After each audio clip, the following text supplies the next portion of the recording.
I think that you have an historical anchor for us to let folks know so that we can start grooving towards the panel discussion here that we are set to be having. Yes, sir, I do. And actually, before I get into that, I did want to explain two forms of gentrification.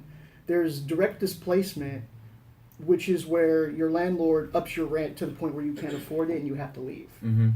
And then there's another thing called exclusionary displacement, which is when your neighborhood has been gentrified and you're one of the few remaining and you feel so isolated you decide to leave. Oh, wow. So those are the two main types of gentrification that I've noticed.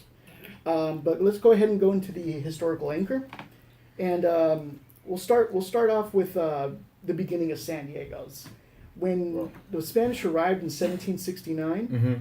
the native Kumeyaay started getting pushed out of the coast. They were there for the Kumeyaay had been in San Diego for the last 12,000 years. Those are Native Americans, correct? Yes, those are the native. The native San Diegans. Native Yes, San Diego. native San Diego. Most of the natives were actually Mexican because California was Mexico. Right. Most of California, all the way up towards, was it North County? Mm-hmm. All the way up. Yeah, it was. That's why where we get Baja California. So we used to have the national anthem, the Mexican anthem, playing. Remember that every day. Yeah. Yeah. So there was Sorry, go ahead. there was a program that the Spanish did where once the natives learned Spanish and Christianity, they would give them land to live on and defend, but it never happened.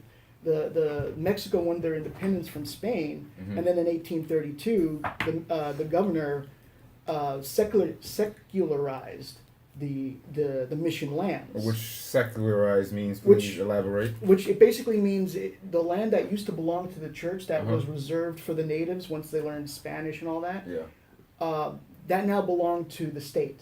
Okay. And the state, the Church governor, and state. the governor basically gave the land away to his friends and family. Mm. So when the United States took over, they continued pushing the natives out of valuable land into the mountains. In fact, the San Diego City Marshals, which was before the San Diego PD, were tasked with keeping them and Mexicans half a mile away from the city. Wow. Until a series of reservations were started. And then once the natives were out of the way, they turned their attention to vice crimes, which is like gambling, drinking, and prostitution. Drug addicts. Yeah. And Put they the were drugs out there and then punish the people for touching. exactly. They were building Balboa Park, Mm-hmm. and they were actually trying to start a World's Fair. So they were building Balboa Park to attract guests, and they thought that the downtown area, which were red light districts, were eyesores. So in November of 1912, they raided the whole district, and they drove out the prostitutes and the gamblers, and then within a few years, a bunch of homes. Where did they drive these prostitutes and homeless to? Right. They Where's that gave- city at now? They gave them Where the vice people. they gave them bus passes, but they To Vegas? they- Like, they probably Bus came passes. back. They Vegas had didn't money. exist They yet. were hookers and vice people. did it? They took their money and they made them homeless. Well, basically. Well, that's what I was going to talk about, because the city then condemned over 120 buildings, including a whole Chinatown. Wow. So that's they gentrified Chinatown too. So it created one of the earliest booms of homeless people in San Diego, as businesses and homes were condemned and destroyed. However, San Diego back then didn't see homeless as negatively as they do today. I went through UT articles going back to the 1870s, which wrote about how local homeless shelters for widows and orphans were established in where Balboa Park is now. And then also that periodically when homes would get destroyed by floods or fire, local fundraisers and drives were organized to help get those affected back on their feet. Okay.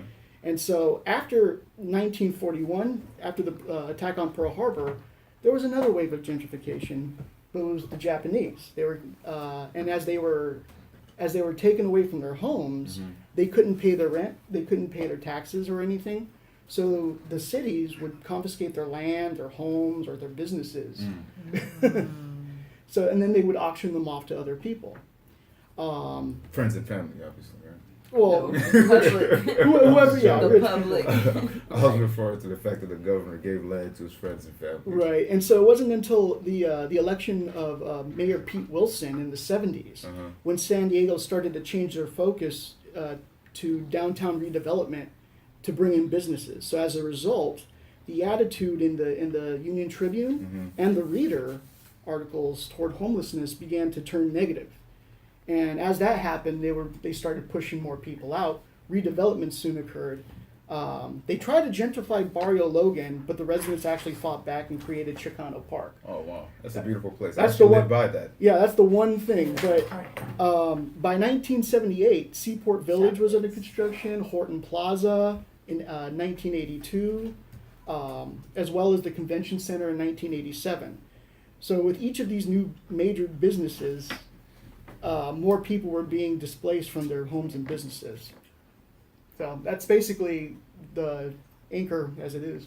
So that's the historical breakdown in San Diego of gentrification. You started it off from when? I started it from the 1870s. Wow, yeah. So we're gonna go ahead and elaborate more on that after our commercial break.